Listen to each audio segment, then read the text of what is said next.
Anyway, welcome. I'm Claire Castle. I'm an RLEP board member and also a member of the Saving Dark Skies Committee for RLEP. And it's just, again, great to see so many people here to celebrate our dark skies. In case you don't know, the Board of Supervisors declared a proclamation in early April that establishes Rappahannock County and it's International Dark Sky Week. So we have a proclamation that's now official. It's good through tonight, April 13th through the 20th. And this is the second time a proclamation has been issued in the county. We hope to make this an annual affair, and there's no reason why we shouldn't. This event is co-sponsored by RLEP and the Rappahannock Association for Arts and Community. And the program, as you know, is called Art Inspired by the Night Sky. So tonight we're going to explore the why and how of protecting the night skies. We're going to look at the history of night sky inspired art and celebrate, most importantly, local artists whose work was inspired by the night sky. We have so many people to thank. I want to go through that list and hopefully I won't leave anybody out. But first, our thanks to RAG. The partnership was vital in identifying artists who were featured tonight. And Andrea Sally is here tonight as a RAC board member and also co-chair of the Fall Art Tour. And I'm sure you're all familiar with that. So thank you, Andrea.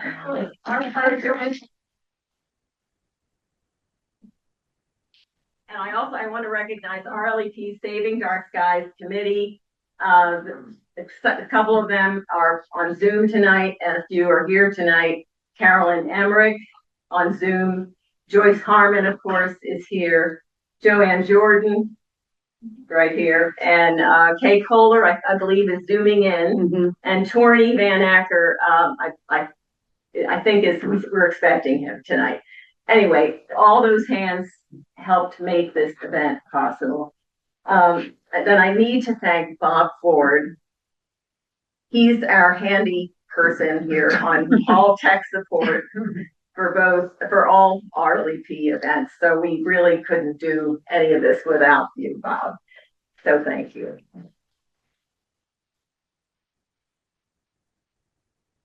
So beyond the individuals and organizations, we have a couple of Rappahannock County businesses to thank for their support of Dark Skies and International Dark Sky Week. Walker Bake Shop went above and beyond in creating stars and moon cookies. And those are on the back table here, help yourself. Dory Walker even came in about 10 minutes ago to give us more because she was afraid we would run out. So, please, there are even bags provided back there so you can take some home. So please take advantage. You can always freeze them and feel guilty about eating it. Okay. And so we had Walker Bake Shop, and then before and after provided free coffee last week. And Off the Grid also made a special moon and star snack cookie like. Anyway, finally, a thank you to our participating artists here tonight. Your vision and night sky inspired creations are really the reason we're here tonight. And we thank you for sharing your talent with us. So the question comes up, why pair a celebration of our night skies with art? So it's really about awe.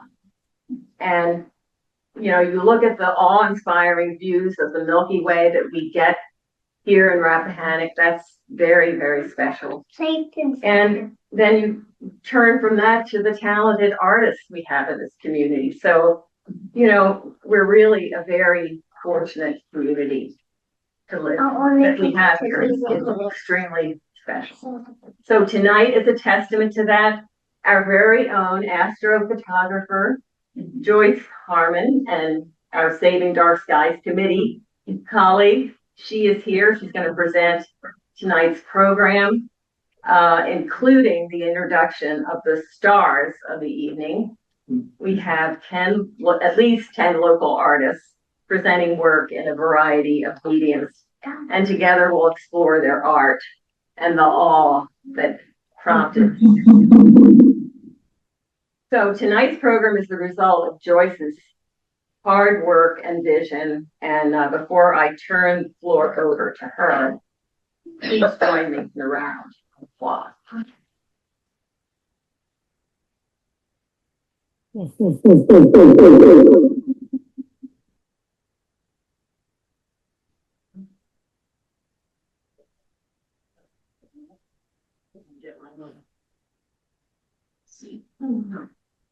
Let's start it. Yeah, do you need this to get going started? Control.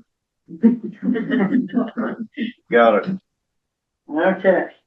Okay, welcome to maybe our first annual display of dark sky art, because there is so much created, just inspired, not just created about the night sky, but inspired by the night sky of all different genres. And so that's what we're going to do tonight, is explore all those genres. But before we get going, Paul Reisler is going to open this with music. And sure. Paul and sure are going to open with music inspired by the dark sky.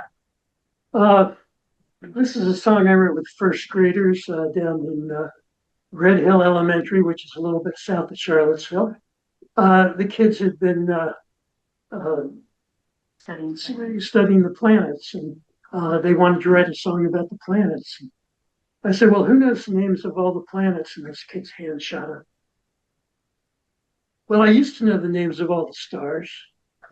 I thought, what a great title for a song. When did you know the names of all the stars? Well, back before I was born. And so we started talking about how, we know everything before we're born, and then the angel slaps us on the mouth and we forget it all. And so, this song became the title of one of our albums. I used to know the names of all the stars.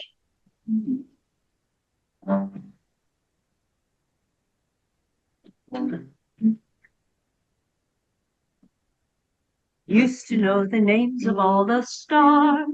Now I just know a few planets like Jupiter, Earth, and Mars. I used to know the name of every child.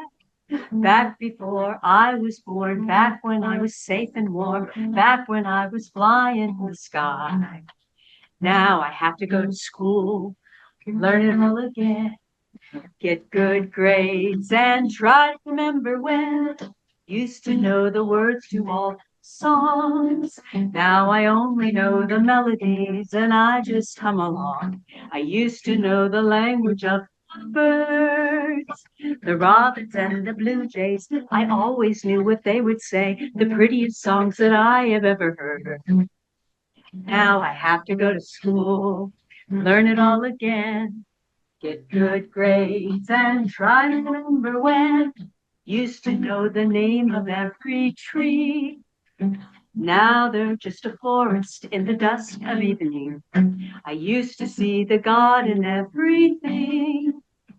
Now it's just a rustling, a whisper that I'm trusting when the red buds blossom in the spring.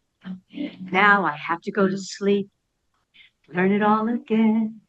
Let my dreaming take me to the place where it began. I used to know the names of all the stars. Great.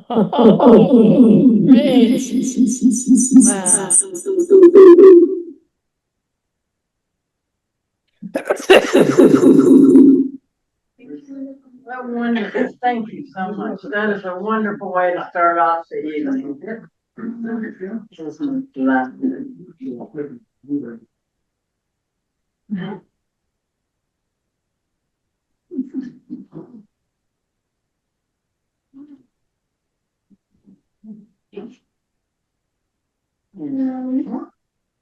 Okay. So, We've been singing along. That would have been good.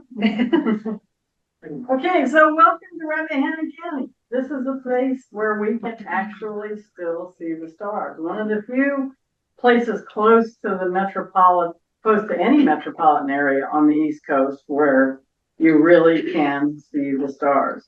We are losing some of that to especially our neighboring counties, thanks to Culpeper and Ray and Front Royal and Warrenton and Gainesville. It's all changing, but this is the bridge over, Hills Mill. It's a bridge over Rappahannock, on Tapsford Road. And that's the Milky Way in this area. Now, it's not quite, when you take a picture of it, it's not quite the same, as it is when you're looking at it, but you still can see the Milky Way. And people come out here who have never seen the Milky Way, and it's kind of like, what is that up in the sky? And what's really cool is that Bob Ryan shared with us some pictures of how dark things are that I will send around in a minute, because this is a light map of the country. And if you look about where we are on the coast, you can see that the whole real eastern half of the country is very, very bright. The western half of the country has a lot more dark skies, but there's also a whole lot less people that live there. And because a lot of it is very desolate, a lot of it is not very, we have a lot of public land out there, but we also have a lot of land that really isn't as conducive to living in for people. So every place that there are people, you find that there are lights. We get a little bit closer in, that little red dot is us. You can see the blue color is very dark, and that there's over in West Virginia, we can get towards Spruce Knob, and there's a big astronomy area up there. We can get the truest, darkest skies on the East Coast, but that's still a fair ways from here. But when our little county, and it doesn't show up as specifically on that map, as it does on some of these pictures that Bob Ryan brought, and I'll pass them around. The red line on the pictures is Rappahannock County, and you will be able to see that. You'll be able to see the light map. You want to say just a word about how these were taken? These were, the one big one is recent from this year. And as satellites get more and more detail and more power, this was a nighttime image, fairly high resolution from NASA. So I have a friend who's working on projects at NASA, and you can see two bright spots in the center of Rappahannock, a couple of bright spots. And I leave it to your imagination where those bright spots are. But Rappahannock, in that one high resolution, you can see any of the black areas are dark, like Shenandoah National Park is there. You can see the Massanutten on the other side, and you can also see Shenandoah Valley. Not too black, not too dark. So we're pretty fortunate that we have most of the county is pretty dark. Very, very impressive. Thank you so much for bringing those and sharing. So this is a little set of diagrams that a photographer went out, and he decided to take pictures in every what is called the Bortle scale, which is the scale of darkness, basically. We aren't going to worry about the details of that. Can you slide that bar anywhere out of the way? No, I can't. I'll try. Look under more. High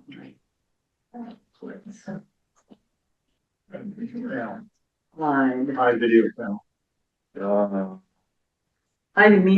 Hide floating meeting control. Just below that. There you go. So the Bortle scale goes from 9 to 1, or 1 to 9. Can you turn the lights down? Yes, we can, actually. Thank you. Oh, yeah. Yes. Wow. Now, we need to be in the dark. I mean, we're talking about night sky. So the one is over on the right, and that is the darkest skies. You have to go long distances to find those, the true ones. And 9 and 8 on the top left is your typical city where there's really not a whole lot there. And so he went and photographed a location around the country using these different world scales so that you could actually visually see it. And it makes more sense than talking about numbers and things like that. So that gives you an idea. And we are a 3 creeping into a 4, depending on sometimes really how clear the night is. Forney has been measuring the dark sky at the park for the last how many years? 8. Last 8 years. And you've seen a change in the darkness? We're about 10% lighter than we used to be. Okay. Wow. Because there's little devices you can get that measure the darkness of the sky. So we're changing. We're trying to make it so we don't change too much. So why does the dark sky matter? And each one of these little bullet points can be an entire evening. And I've talked about some of these at the park because we have an internationally recognized dark sky park, our little county park. And 4 times a year we have a program, and one time has a full moon and the other ones are dark, and we have astronomers come and we give some talks. But wildlife are tremendously affected by it. Trees are affected by it. Tree leaves get thick and unpalatable or unedible to the caterpillars that live on them if they have lights on them. Safety. When we talk about safety all the time, and I have a couple of slides to go into that because people worry about that. But human health and animal health are directly impacted. Bird migrations, and I'm not spending a lot of time on this because tonight's really about the art, but this is why we should be caring. Bird migrations are definitely affected by it. Insects, fireflies, the reason that many of our fireflies are going away is because they can't talk to each other. Fireflies talk, the flyer is looking for somebody in the ground, a female in the ground, and if they can't talk to each other, they don't see each other and they don't reproduce. Turtles, lots of people have heard about the issues with the turtles not being able to survive. They hatch on the beach and then they head for the condos instead of the ocean. Bats are affected because they are dark sky animals, nighttime animals. Frogs, a lot of our frogs worldwide are decreasing. They do most of their singing and talking to each other at night. And if they can't talk, they can't do their thing. And saving money, because we're spending about 35% of our money on lighting the sky. So the bottom of the airplane is lit up. Is that worthwhile? I'm going to talk just a little bit about safety issues because people worry about safety more than anything a lot of times with the skies. So the thing about bright lights is that they don't necessarily help you, save you from crime. If you actually really want something, you can want lights around that are effective. The lights that, the instant on lights, motion detector lights, those are great because the bad guy doesn't know when it's going to come on. If you put a light on a pole, the bad guy just walks around the edge of it because they know exactly where it is. And if the light is on a timer, not a timer, a motion detector, they move the wrong way and they're lit up. So you can see them. So some crimes are actually easier with bright lights and vandalism and graffiti for sure. Because they can see what they're doing and they know when somebody's coming. So we definitely want to be thinking about motion detector lights. The energy waste, and we're all sort of talking and concerned about energy these days. And we are lighting up the bottom of airplanes a lot. and nobody else is benefiting from it.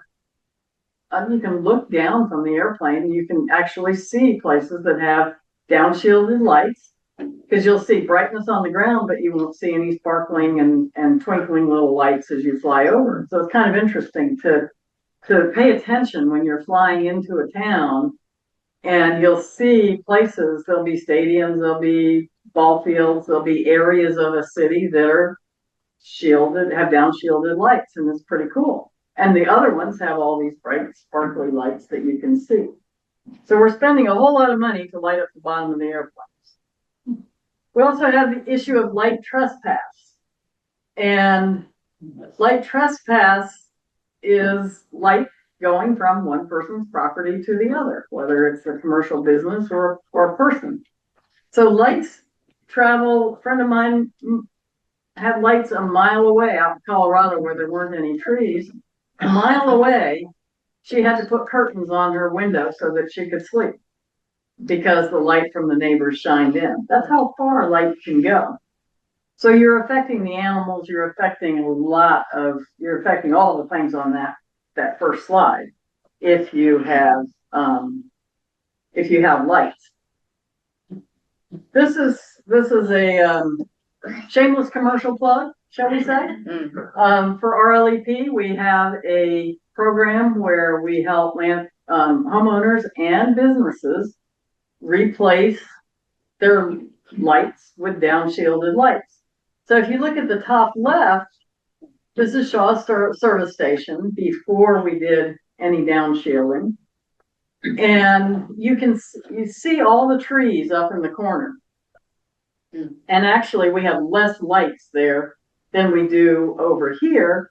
And in the left, we see the trees and we kind of see the cars, but they're more in shadow. Well, they really want to see the cars so that they can see if anybody's coming in. So we down-shielded the lights. Now there's way more light on the ground and the cars that are parked, and you hardly see the trees at all because the light's not going into the trees. So that's an example of what can be done.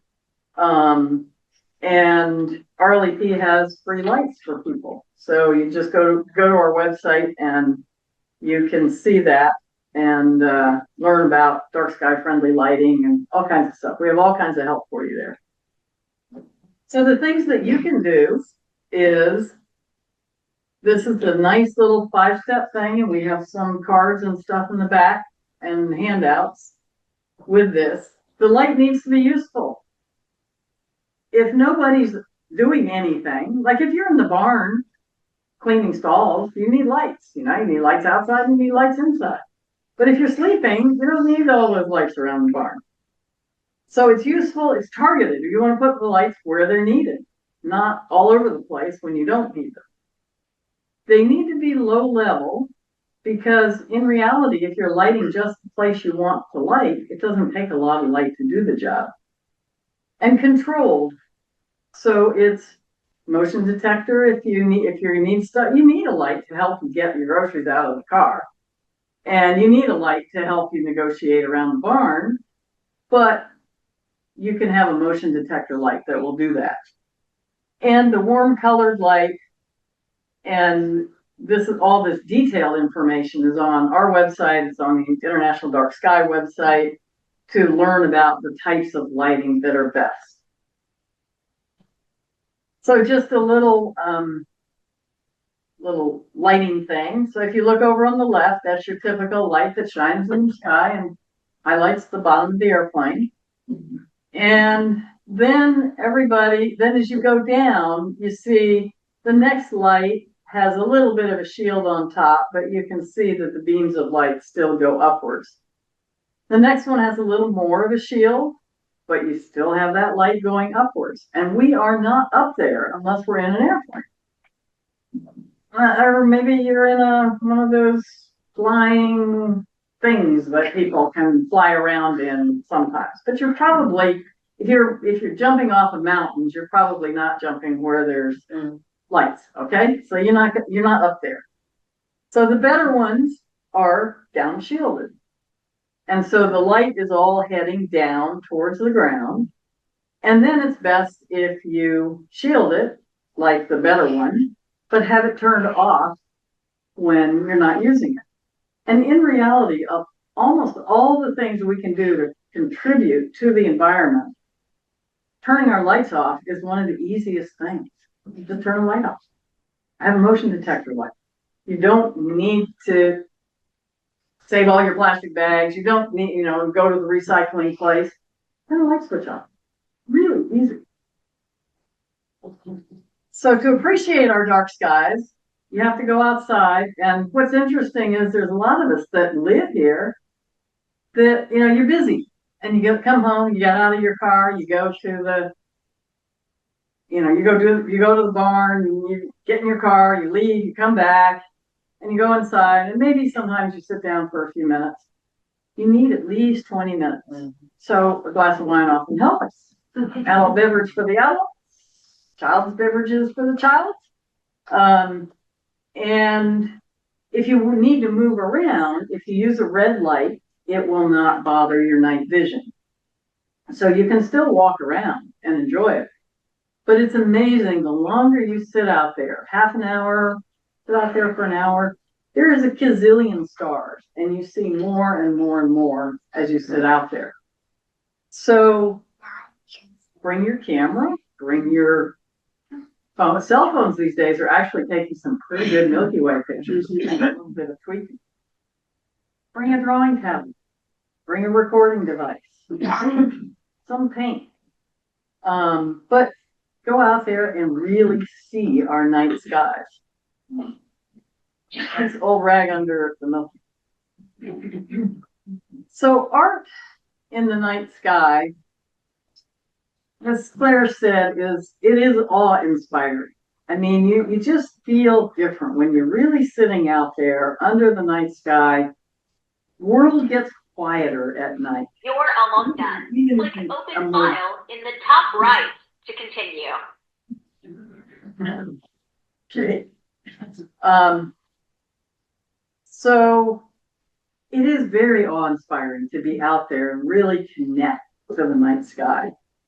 And that can be translated into everybody's medium. And we're going to see several different mediums here. There are still more, any way that people want to create art can be done. It can be an interpretation. It can be just an inspiration. And there are many night objects. The sun, the moon, the nebula, the clouds, planets, you name it, eclipses, meteors, satellites, space station. Space station makes some interesting patterns. As when it goes over, well, satellites make really interesting patterns, but that's a whole nother problem that we aren't going to deal with tonight. Volcano night, pretty cool. We don't have those here. Night can also include cities and towns because you do have night and you have a different vibe at night. So enjoy our artful skies, and I'm going to show some of the art through the ages. So this was just a quote, which is also art. It's writing from the book The End of Night, which is a really cool book to read. To go in the dark with a light is to know the light. To know the dark, go dark. Go without sight and find that the dark, too, looms and sings and is traveled by dark feet and dark wings. And it's a quote from Wendell Berry. Of course, this is actually one of the most famous night sky pictures in the world. And everybody knows it. What's interesting is that it's Vincent van Gogh, and he did not normally paint night skies, but he painted this particular picture, and he painted it a number of times in a number of different ways, but that was the most famous version. And we'll have another one in a minute that he did. But here is art they recently unearthed this 3,600 years ago. It was done in bronze, and they called it the Nebra sky disk, partly because they found it, I think, on a farm called Nebra. But it was found in 1999 and they were able to date it, and they assumed that it was an astronomy a representation of something astronomical. And yet it is, beautiful. It's art. It's amazing. This is another famous artist from the Hudson River School of Art that produced a few artists that did some night sky things. This was one of his most famous, and it was a comet. And if you think about it, we're seeing pictures of comets and we're seeing pictures of all kinds of stuff in the night sky now because we have all the gear that can do it, from satellites to cell phones. And back then, if there was an astronomical event, the only records we really have is art, is people would see these things and then create it. And so we have the dates of many of the comets and the celestial happenings. This is quite kind of a cool one, the Great Comet of 1843, and there were a number of pictures made of this comet. But this comet is actually here right now, and I think it's in the early morning light, and it's called Comet R3 Par Star or whatever. But it's visible in the morning sky. Right now, I think it's taking binoculars to see it, but it may get even brighter. It's near its brightest now. I'm not sure. Bob, do you know if it's almost done? But it's out here. So here is 1843, and we're now seeing that comet again. So the record was art that allows us to know the cycle. But you can also make night sky. It doesn't have to be a celestial thing. It can be nighttime, deep storm. And here Vincent van Gogh painted one, and this was showing some of the city lights back when the city lights didn't take over everything. And he painted his stars and he painted the reflections of the city lights. And you can get some really, really cool, like New York City has some beautiful views if you're across the river from them. And many cities, you can see the reflections of the city lights in the water. But you can also turn this into a total abstract. So Georgia O'Keeffe, who we think of with flowers, when she moved out west, she created her impression of the night sky that she couldn't see when she lived in New York. And you can get even more impressionistic. And I think this is the guy that actually, he paints in the dark. Everything he does he is actually in the dark when he's painting. So it's not a painting of the night sky, if you will, but it's a painting in the dark. So it's a different concept, but it still involves the night. And then we can come into the modern world and do all the creative AI stuff. And there's some pretty fascinating AI creations with all kinds of night things that you could never get in one picture. You can get in a painting. But just people are creating incredible looking stuff with AI. And then we have some of our deep space photography. And you can now, with your regular DSLR or whatever, mirrorless, whatever kind of camera you want, and a big long lens, you can take pictures of these sort of individual nebula that are just absolutely gorgeous. And we have a few that are going to come up tonight. And you can also rent time. The really geeky people can rent time. Yeah. On how much late did we start? 6:15. Okay, almost done.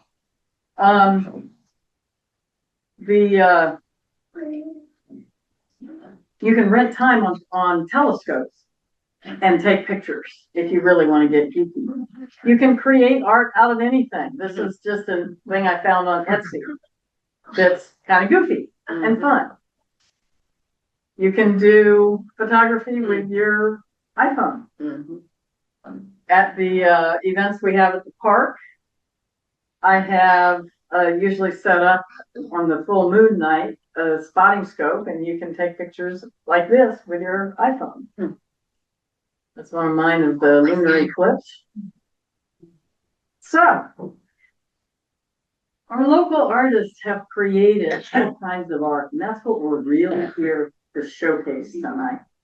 So, we're going to do just that. So, each artist will have a few minutes to speak and about their art, their inspiration, and we will start off with Jim Servant, who could not be here. He was going to be here with his artwork, and he had some kind of a crazy thing happen, life thing, one of those life events. So he shared, what he wanted me to share was that his images are inspired by the deep space image, like the one we just saw, and they're meditative in nature. And that's how he creates his art. They're amazing. I have no idea how he does it. If you want to see some of the pictures that I'm going to show, he has a solo artist show at Middle Street Gallery in Little Washington. So there's a whole room full of his different pictures, and they are stunning. And they're different. And he has different series. He calls this the Bardo series. But he's got different things that have inspired different looks to his art, which is really cool. And now we have Sarah Ann Wynn. Do we have light?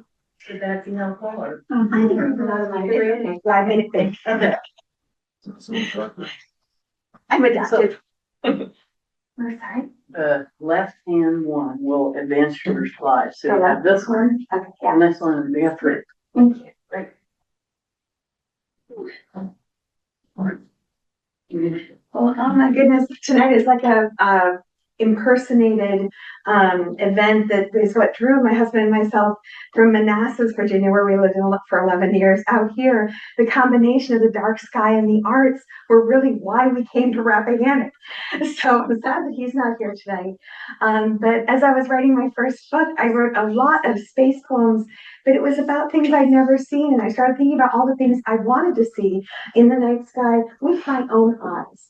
So the very first thing that happened when we moved out here was my little aurora alert lit up on my phone. I was like, oh my gosh, I'm going to see it finally. I'm going to see the aurora. We've only been out here for 3 days. And I stayed up until 3 in the morning with my little, my phone with the wrong settings. And I went to bed very sad. And the next morning there were beautiful pictures online. And I felt like the sky just had kept me in my imagination. So I did get to see it a few weeks ago, but this was written back in that first days of moving down here and wanting to see something so much. We are supposed to be a match made in heaven. I drove 10 miles over a mountain to meet you. I know you when I saw you, they said, wearing white or green or jellyfish pink and reds, or a soft, strange baby blue chiffon like Ginger Rogers, still humming, still dancing after the final take. No night blooming phlox or tuberose, no lily half open like a twisted pale moon draped in lake water, hem a little bedraggled, skirt billowing against the horizon. Your ankles must always be cold. You were supposed to step down from the glistening sleeper car onto a fur-lined platform of the pine-drenched far shore. Our eyes would meet, eternity. I bought a corsage of all-star tube socks. I waited. You passed our stop, darted south, hung out on a remote rooftop bar so far away your name sounds different in their mouths. You sipped shadows with strangers, called near dawn. The stars rang and rang, nobody picked up. Only the gruff dismay of a startled deer's chuff as she bounded away, trailing particles that could only be described as light.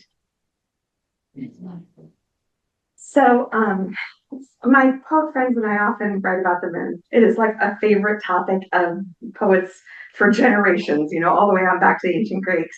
But I thought about how interesting it was when Artemis went up, that we all wanted to see it still. We wanted to see the backside of it. We wanted to see it from every angle. And I think it's because it's the one thing we all share. It's what makes us human. It unites us that we share the sky. So this poem is called My Mother Makes Light. The moon ties, oh, I'm sorry. No, I did Oh, it. wait, you did it. Thank you. Oh, and then I ruined it. There we go. My mother makes light. The moon ties herself around the middle, her craters covered with a cloudy apron. The moon pops a pie in the oven to warm. Dinner's ready. Pass your plates, she says. The moon heaps portions of night onto everyone's plates. Who wants white and who wants dark? She hollows out a place for savory gravy to eclipse. Everyone comments on how clear the earth looks tonight. Most agree they wouldn't want to go there alone. The heaviness of being on its surface, the fear you might never return. The earth is made of blue cheese, the moon declares. We can all go there together one day. Let's talk about something more pleasant in the The fire alarm goes off. She forgot to set a timer for the pie. The dogs bay and tremble. Moon dust pours out the kitchen window. The moon sees herself glimmer on the badge on the fireman's helmet. She would like to be a fireman, checking the hydrant, turning on a chaotic stream of brightness, drowning the neighbor's lawn. The moon's cat scampers behind the dumpster, one white paw peeking out from under its edge. Whiskers of comets, something in the darkness waits to emerge, purring. The moon scoops vanilla ice cream on dish after dish. The moon rinses her favorite white bowl, puts it in the dishwasher, along other unwashed moons from this meal, careful not to chip her little porcelain children. Everyone is full, sleepy. Tonight, the moon is on graveyard shift. Her commute is long and quiet. She works solo. The hours fly by, popping sweet dark spheres into her mouth and down her bus until she is sent home. The moon is relieved. She rarely gets a chance to put her feet up in a dark room. Nice to have a minute for herself. The moon switches on an old TV channel and falls asleep, watching reruns in black and white. Midnight scrapes the moon off the couch and sends her bleary-eyed to bed.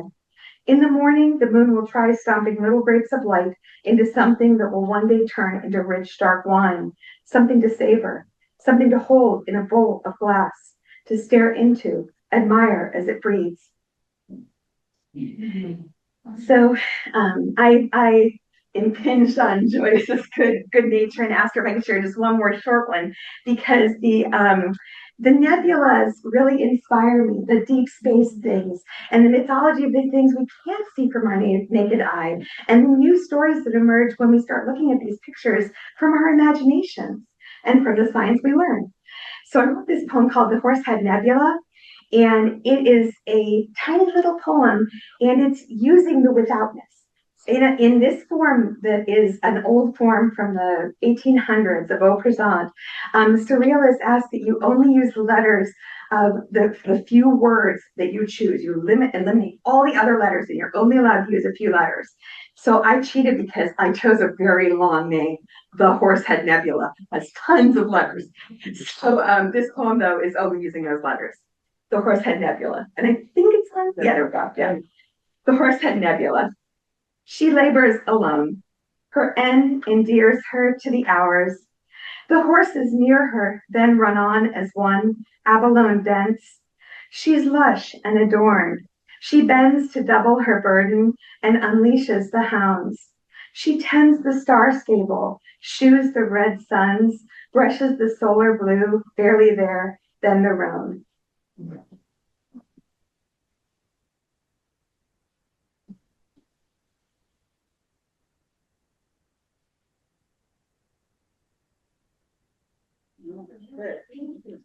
Molly. Hi.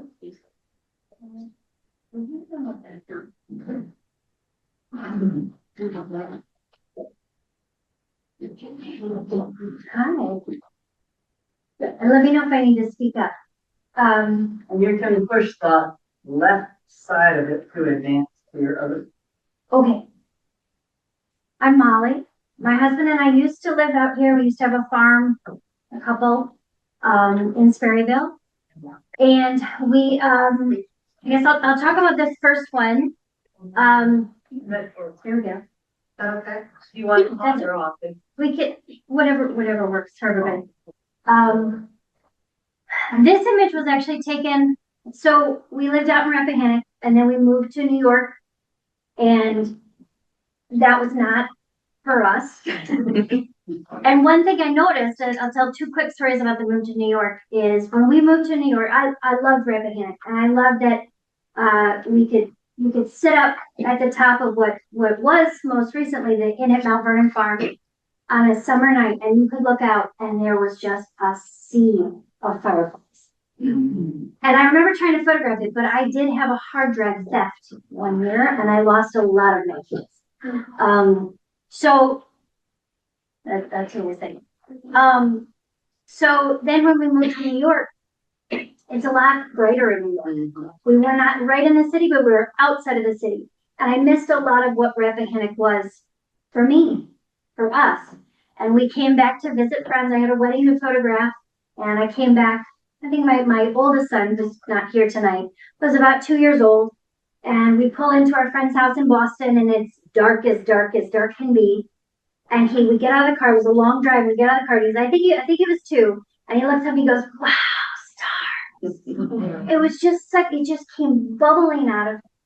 So we are now back from New York. We now live in the Plains. So many of my images are from the Plains, but it's not too far from here.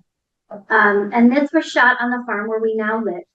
And they have a very high standard of conservation on their farm. So it's a beautiful place to live. And one of the fields is filled with these white foxgloves, I believe. And I got to see those fields of fireflies again. And I thought, I'm going to try it. And I have been taking photos for a long time. As far as night photography goes, I am very much a beginner. So I thought, I'm going to try it. So I went out before dark and I set up the tripod and I thought I had it steady.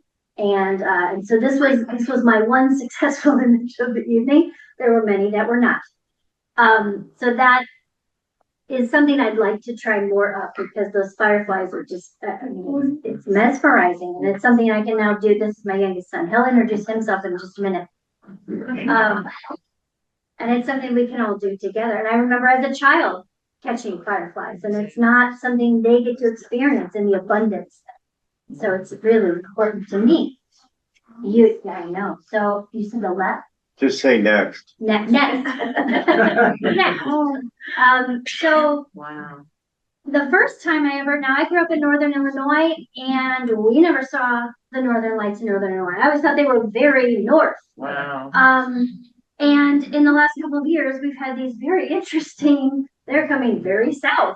And the very first time I saw Northern Lights, Xavier and actually, we were on a plane from Florida and we were landing into DC. And my mom said, "You might keep an eye on that sky because there might be a chance you'll see it." And I thought, "Oh, okay." And it was night and we were just about to come down into DCA, and there was a cloud cover, and it was probably 10 minutes out. And I look out and I thought, you don't see lights right away. Some of them you can visibly see. Some of these I could visibly see with my eyes. But we were coming down and I thought, it's like a gray wavy. What is that? So I picked up my iPhone, I did a longer exposure. Oh my gosh, there are the Northern Lights. And I tell the people behind me, turn around, and they're like, "No, they're not." And I said, no. But there were just a few of us on the plane who got to see it. I thought, why is the pilot not announcing them? So that was the first time I saw it. So then I thought that they were coming around again. So these 2 shots, and then the next 2 as well, are taken also at the farm where my husband is now. But you can see on the lower left, you can see light pollution. That is like a Haymarket, kind of that whole Loudoun direction. And then this is facing more towards the Warrenton direction. So one would be behind and one would be the front. You can do next. So again, I'm very new to this. Again, the lower left is towards Haymarket or so. No, you don't have to learn. But what was neat, if you want to, sure. These were all on the same night.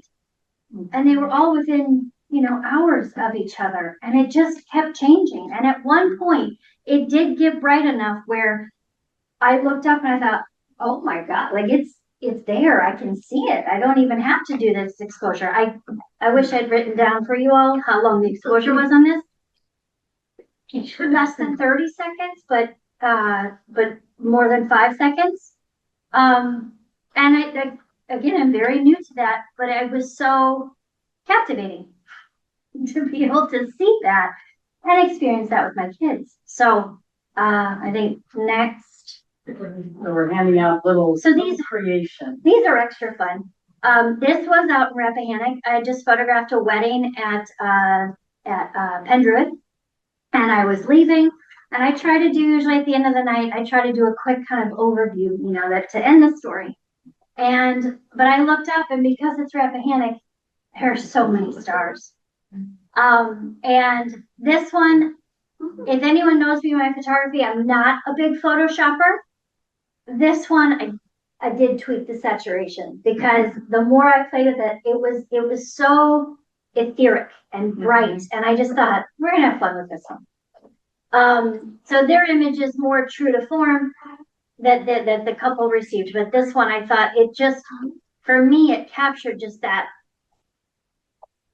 mystery, I guess, and the colors, and it reminded me of a bright painting. So that, I think that's all I have. I think those are the only ones I have today. And Xavier did pass out, when we have, there he is.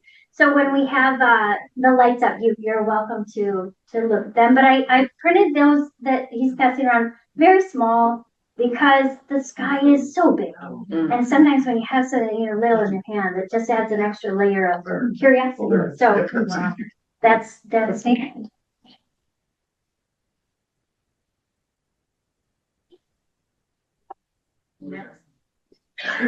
David, you want to tell them about your art piece?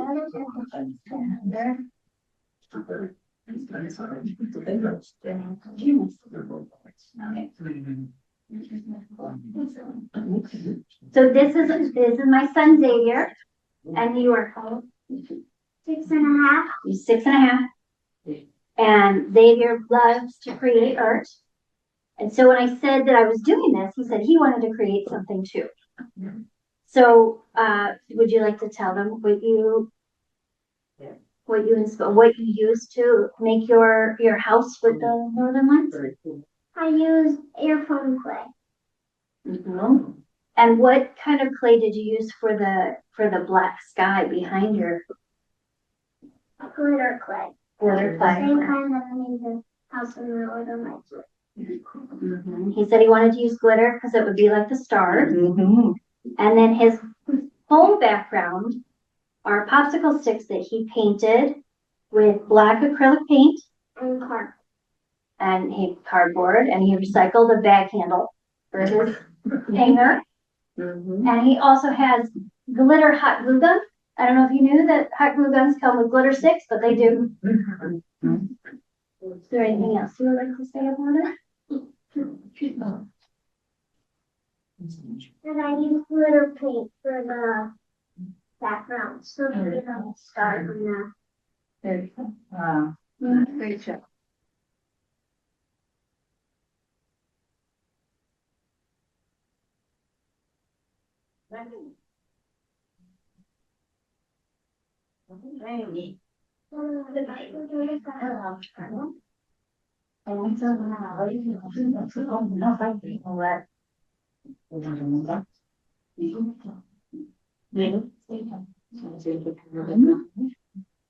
Hello.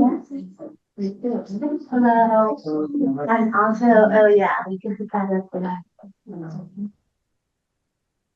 And it has a patch.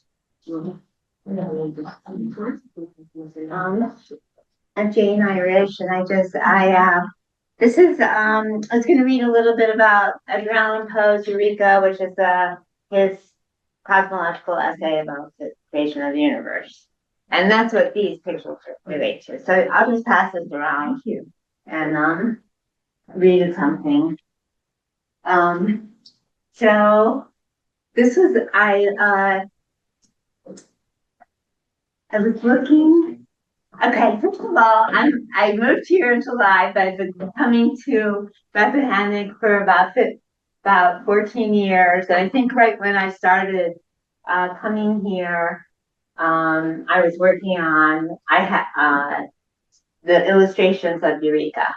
And so I live in on Rock Mills Road. My husband is Christmas Hartwell, the son of Joyce Abel, who is pretty well known here. She's just turned 100. So, she's seen a lot of stars. I have 3 pictures.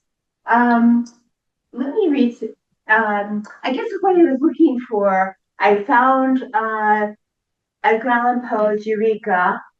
Like I said, about 15 years ago, my husband and I realized that Marilyn Robinson was writing about it and thought it was a wonderful philosophical essay and it should be more well known. And at the same time, in my work, I was looking for a different kind of myth, like not looking for a creation myth to base my ideas sort of like put my creativity through. And I was thinking I wanted something American and something less Greek and Roman, less based on warriors. So let me read a little bit. I'll just read one page of it. And okay. What it does is it actually predates. He came up with the Big Bang, Edgar Allan Poe, like 70 years before the sciences. So, okay, here's just an excerpt. The conception of the absolute infinity of the universe of stars involved the impossibility of understanding a reaction, that is, gravitation, as existing now, since while an act is continued, no reaction, of course, can take place. By assumption, then, or rather by inevitable deduction from just premises, was that of the determinate irradiation when finally discontinued. Now, a certain exertion of a diffusive power, presumed to be the divine volition, in other words, a certain force whose measure is the quantity of matter, that is to say, the number of atoms emits by irradiation, this certain number of atoms forcing them in all directions outwardly from the center, their proximity to each other diminishing as they proceed, until finally they are distributed loosely over the interior surface of the sphere. When these atoms have attained this position, or while proceeding to attain it, a second inferior exercise of the same force, or a second inferior force of the same character emits in the same manner, that is to say, by irradiation, as before, a second stratum of atoms, which proceeds to deposit itself upon the first. The number of atoms in this case, as in the former, being of course a measure of the force which emitted them, in other words, the force being precisely adapted to the purpose it effects, the force and the number of atoms sent out by the force being directly proportional. I'm not that repetitive. How is okay? I'll just read the last paragraph because it just goes on. To conclude the branch of the subject, I am fully warranted in announcing that the law, which we have been in the habit of calling gravity, exists on account of matters having been irradiated at its origin atomically into a limited sphere of space, from one individual, unconditional, irrelative, and absolute particle proper, by the sole process in which it was possible to satisfy at the same time. The two conditions, irradiation and generally equitable distribution throughout the sphere, that is to say, by a force varying in direct proportion with the squares of the distances between the irradiated atoms respectively and the particular center of irradiation. Well, this is why there's so many stars. And he figured that out. So I guess I was I was thinking about what if we named our constellations on Vietnamese folklore and go back before the Autumn Bomb. Think of other indigenous or other societies could be the core identifier in the stars. So I did a series of paintings that related to that idea. So we have shrimp instead of Orion, or a Vietnamese woman carrying a baby, or crabs, or the kinds of flowers, chrysanthemums, Asian chrysanthemums. But so next, these are kids looking at the stars, and this is the book I'm passing around. Another idea is about I went through and illustrated the cosmological essay, which I'm passing around, and then developed some paintings off of that. And this one is based in a house in Can Thi in Hoi An, Vietnam. And there's it's a kind of a garden house. And one of the ideas about understanding space has to do with can we imagine unlimited space as easily as we can imagine limited space? And that's what this painting is about. And I think that's all I have. Yeah. So thank you.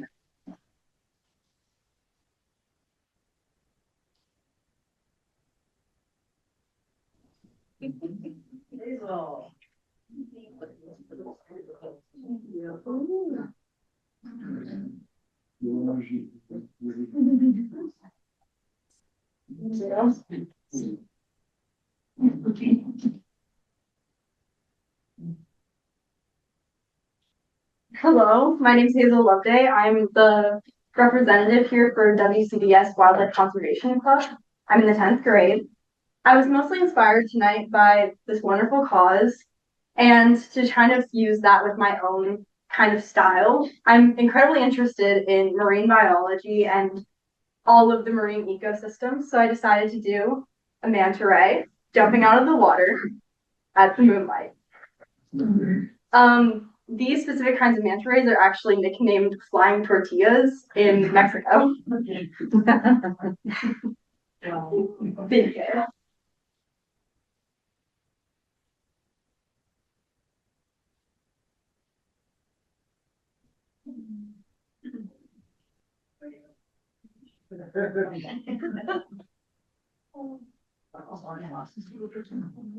Hi. My name is Darian Reese, and I painted that painting called Night Sky. And a number of years ago, I attended a workshop that was called, it was a writing workshop called 10,000 Joys, 10,000 Sorrows. It's a Buddhist kind of thing. And we were told to write about what was lost and what was found. And then recently I painted this painting, and both pieces to me tell the same story. Deep love and longing for the wild, and the possibility of experiencing magic in a night sky. So I wrote this is my poem. Okay. She has spent her life sleepwalking through the dream of 2.8 kids, a house in the country of dogs, cats, hamsters, and snow shovels. Sometimes, though, deep inside the summer, in mid-July or early August, she catches the scent of autumn, tastes it on her tongue, and her heart says, go. Sometimes she sees omens in cloud patterns, reads the entrails of potato peels, and hears the voice of her younger self carried on the wind.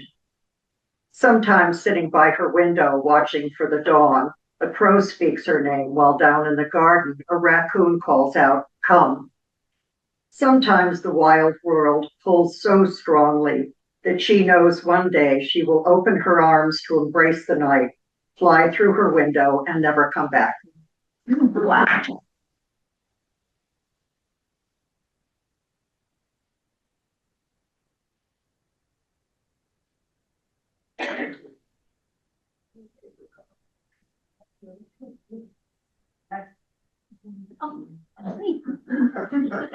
Well, I'll just stand over here. You don't need to worry about it. I feel quite humbled about with all of these amazing artists. I am very much driven by light, and moving out from Washington D.C. to Washington, Virginia, I got to experience light in a whole different way. So the first thing I want to share is this one. I'm a sculptor by what I do now with my art, but these are pieces that just really kind of inspired me. Outside, we built an addition of a kind of like a porch, an open porch on our back. And there's this huge 60-foot poplar tree that's out there. And I would go out at night and look, and it would just be pitch black. It's great. But the light shining through our kitchen window would highlight just the trunk of the tree. And I thought that was so amazing because it actually, it just really, I don't know, it was very grounding for me. So I wanted to try to capture that. Not being a professional painter by any stretch of the imagination, but I felt like I was able to capture it. It just, I don't know, every time I look at that, I remember that night going out. There's a couple little light things happening, but the darkness was almost an embrace. It was comforting, it was warm, and here was just this beautiful silver, I don't know, tree just really, it anchored. Now, I don't know if you have been from Red Oak Mountain, there's this beautiful drive that takes you out to, I think it's Rock Mills, or no, Rudisill Mills Road, or out, it's the next one, it's the one right before Rudisill Mills Road, if you're coming from Woodville, that area. And do you know what I'm talking about? I'm not sure. I'm telling you the exact name of the street. Anyway, I went down it during fall. It was just fabulous, beautiful. But in Rappahannock, once the leaves have fallen, you have these sentinels. They're like the guardians who are out there just, holding the sky up. We're still here. And so fall for me, I wanted to capture those sentinels. I wanted to capture what was left of the color in the beautiful moonlit sky. And there are amazing sunsets here, amazing sunrises. And sometimes you just get all kinds of swirling action. So I drew this. This is done with oil, like crayons. And I gave that to my parents. So that sits in the collection. So that is one was great.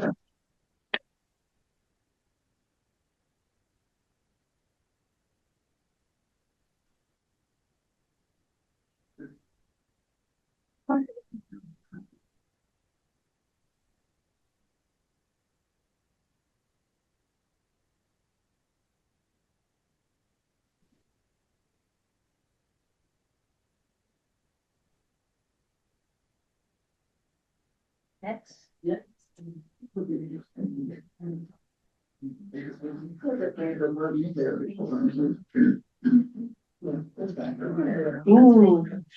let's spell my name right. Uh-oh. Hi, everybody. I'm Phyllis Northup. My appreciation for the night sky began as a child when I often joined my mom for nighttime walks around the neighborhood. She loved the night sky, and she shared that love with me. We shared that love and our appreciation for the night skies with our daughters. And we were really lucky that we got to live in some national parks with some extraordinary, gorgeous dark skies, including Big Bend National Park in Texas and the Grand Canyon.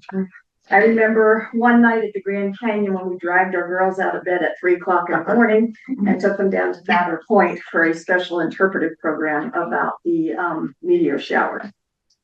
back to my mom. She continued that love of the night skies throughout her entire life. Even up through her last couple of years, she would go out every night unless the weather was horrid. And she would go out on her little deck late at night before bed and just spend some time looking at the stars and the moon and appreciating the beauty of the night sky. My mission with my art in general has always been to try to call attention to the beauty of the natural world that surrounds us all and hope that that will help people to appreciate it and then want to preserve and protect it. The night sky paintings that I do are inspired by that same mission and also by my mom. Hopefully they will also encourage others to do whatever they can to preserve and protect our gorgeous night and precious dark skies. On my website, I always include a link to darksky.org on all of my night sky paintings to encourage people to learn a little bit more. So I'd like to share a couple of my night sky paintings with you. The one on the left is called Moonrise and Walnut Tree. Our house faces directly east, and so we are treated to some pretty extraordinary moonrises. This one in particular, that day, the sky was just soft and kind of different light purples and light blues as it darkened, and then this full moon came up, just this soft pale yellow, and I captured it between the branches of one of our walnut trees. The one on the right, What Owls Fly Through, and I've got a version of that here that Claire let me borrow back. That one was inspired by looking through our bedroom window.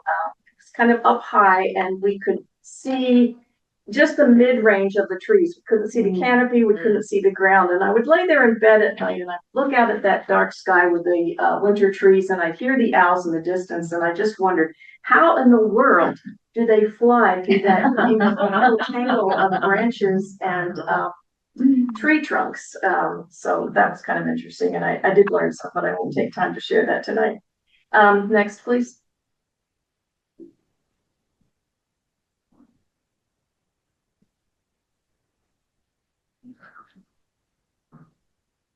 Well, that's probably right here.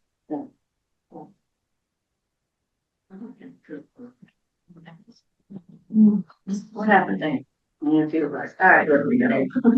Okay, this is a series I did. I think I actually ended up doing 4 of these. They're all called Midnight Tree and a number after them. But I am always just captivated by the magic of the silhouette of trees in the winter against that deep, dark, indigo, blue-black sky, and that little bit of moonlight that just adds a little bit of a shimmer and just an ethereal quality to the tree trunks and branches. So those are Midnight Trees. And next one. Oops, there we go. Right there. You're doing. Go back. I can't go back. What do I do? Help. Previous. I messed it up. Sorry. Yeah, I'll do the next. Just Okay. tell me when. Keep your hands off. Take my hands off. Right. Okay. The one on the left is Walnut Tree in the Fog, and you know, the clouds and the fog and the mist can obscure the stars and the moon, but it still gives a really mystical quality to the night sky. Often kind of spooky with the walnut trees. And then the one on the right is called the Wolf Moon. According to the Farmer's Almanac, the first full moon of January is called the Wolf Moon. They attribute the name to Native American lore that amid the cold and deep snows of midwinter, the howling of wolves could be heard in the cold winter nights outside of Indian villages. The Wolf Moon last winter was absolutely spectacular. It was really, really cold that night. The snow-covered yard and the moonlight was so bright, the shadows on the snow were super crisp. So I went out many times that night to enjoy it and to take pictures to paint from. So that's the Wolf Moon. And next, we'll let you do it so I don't mess it up. Okay. I also make jewelry, and all of my jewelry, it has a theme of nature, of course.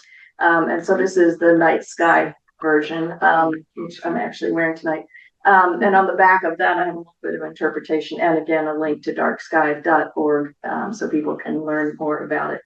So yes, the night sky does inspire me to paint it. And in turn, I hope that my paintings will inspire you to go out into the night and spend some time, just like my mom always did, to look at the stars, look at the moon, enjoy the beauty of the night sky. Please appreciate what we have here and how spectacular our dark skies are. And remember and realize how many people, sadly, including our own daughters, live in urban areas and they can see the stars at all because of the light pollution. Thank you.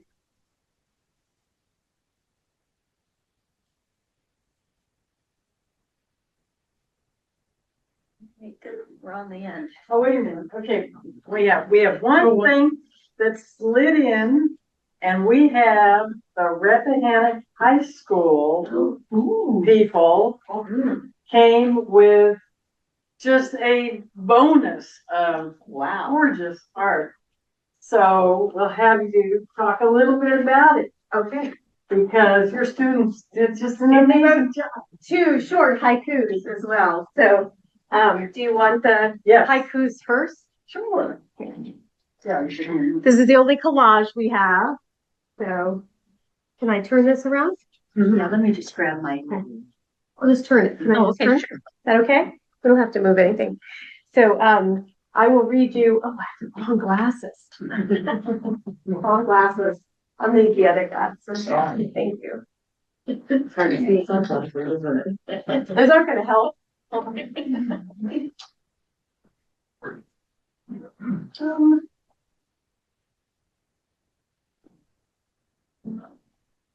right. Okay. So in sharing with my students about your night sky event, I told them a little bit about my life, and some of them, although they'd lived in Rappahannock most of their lives, did not know that there was a special distinction for their county that didn't apply to other counties nearby. I'm not sure why they didn't know that, but I was happy to fill them in. I grew up in Delaplane, Virginia, and we could see the stars in Delaplane at that time, more light pollution as time goes by. And my grandson, who lives off Crest Hill, we took him out to see the Bermuda Dunes State Park. And I highly recommend, if you have children, to take them to see Bermuda Dunes. It's amazing. And I did not know it would be filled with astronomers from the University of Washington when we got there. And they showed him all of their images that they had been taking photographs of the night sky. And we got to do some scorpion hunting, which I felt was quite terrifying, but it ended up to be a lot of fun. So let me get my students, when they were learning about the night sky event, sorry, phones, don't they make it simpler? That's okay. There we go. So here is the haiku for this piece is possum watching me, marsupial, fat fuzz chunk. He's up in a tree. So that's our haiku. Adlin. And then we have another piece, pieces come with a haiku of all things. So this is moon. Okay. And this is stars. So, and let me find his. Stars.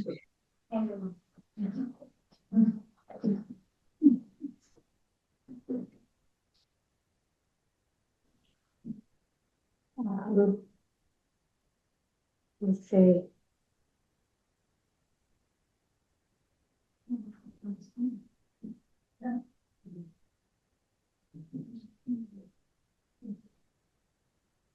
Night Haiku is the title. An inky black sky. The stars and moon shine brightly. A gentle breeze blows.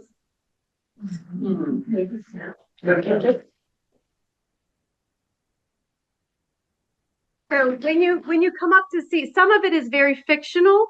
Like I love the butterfly. I'm going to draw a blank on the name of the moth. It's the green moth. Thank you, the Luna, and then the turtles. So this one was, it actually goes this way. And then so this is a frog astronaut. So some were just fictitious. And then these are night skies in Rappahannock over here. That one is a winter landscape by the night sky, but it looks a little bit like it's the ocean, but the foreground tells you that they're chunks of snow. And so as you look through, we have night bird, day bird. So they each have their own. So, thank you so much for letting us join. There's a diptych. These two friends created a double piece, and there are a couple of portals and things into the night, interestingly enough, and owls, and there's a bat in this one, which is my favorite part of the night sky. But I was able to share with my students that I had led moonlight canoe trips down the Occoquan for families. So that was just one of the best things that happened in my 20s. And then later I was able to actually host a birthday party at the top of Old Rag by moonlight. And that was phenomenal. So I highly recommend. My husband and I live in Sperryville, and we take moonlight hike all summer long and even into the fall. And we love it. So enjoy the night.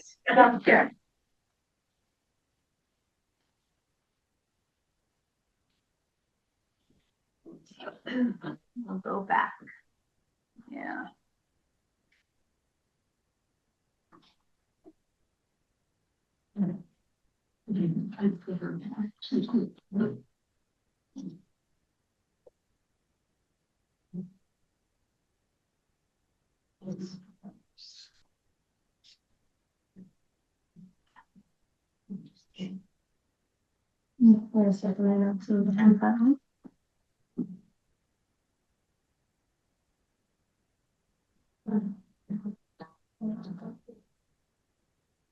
This is a song we wrote with kids out in, I think it was Fort Collins, Colorado.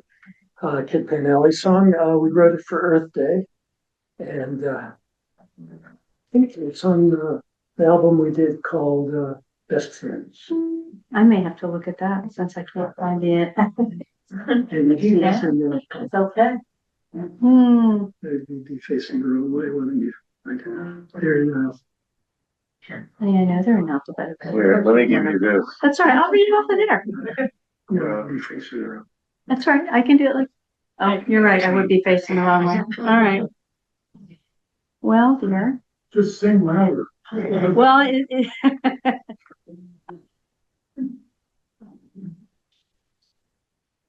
easiest.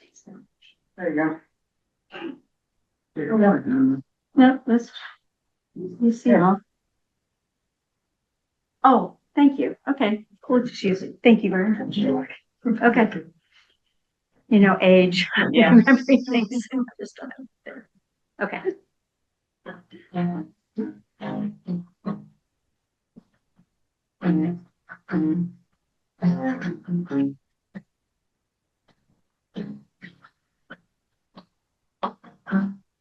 The day the stars reached the earth and the broken moon said good night, we all fell asleep and we all saw the signs. We gotta take care of the earth. It's the only one we've got. This big ball of dirt. If we all shine like stars, and we all make a wish, and we keep it in our hearts, our lives will be our art. of the earth, we are canvas, the diamond in our sky. That's love shows the way. May our light always shine. The day the stars reach the earth and the broken moon said goodbye, we all fell asleep and we all saw the sun. We gotta take care of the earth. It's the only one we've got, this big ball of dirt. We were like the sun, fire in our eyes. We once so loved it, and our hearts would beat as one. If we were close to the moon, but we had our own light, we'd be the candle in the night, the one that shines so bright. The day the stars reached the earth and the broken moon said goodbye, we all fell asleep and we all saw the sign. We gotta take care of the earth. It's the only one we've got, this big ball of dirt. The day the stars reach the earth and the broken moon said goodbye.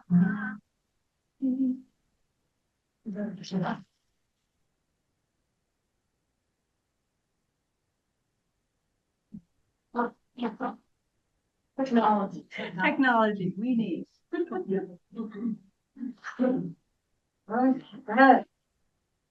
So that kind of wraps up our program for the evening, and we can just kind of, for more information, if you want to know anything more about dark sky stuff, go to rlep.org. International Dark Sky Association is darksky.org, and there is a Virginia chapter, and we are here in Rappahannock quite active with RLEP, doing most of the work. So the key is to have fun, enjoy the moon, the stars, and the night sky, and go out and create some art and come and join us. We might do this again next year.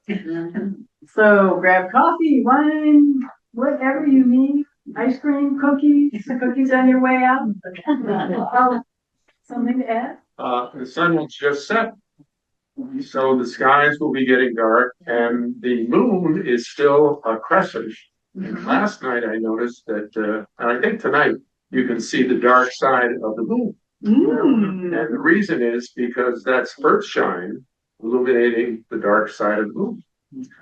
So you could be in Earthshine tonight by looking at it. Last night it was beautiful. It was. Yeah.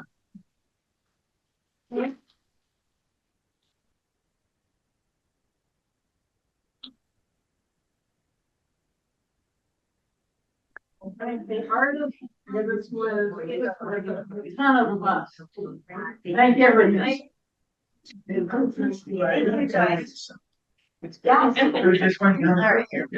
And there are a couple things up that here.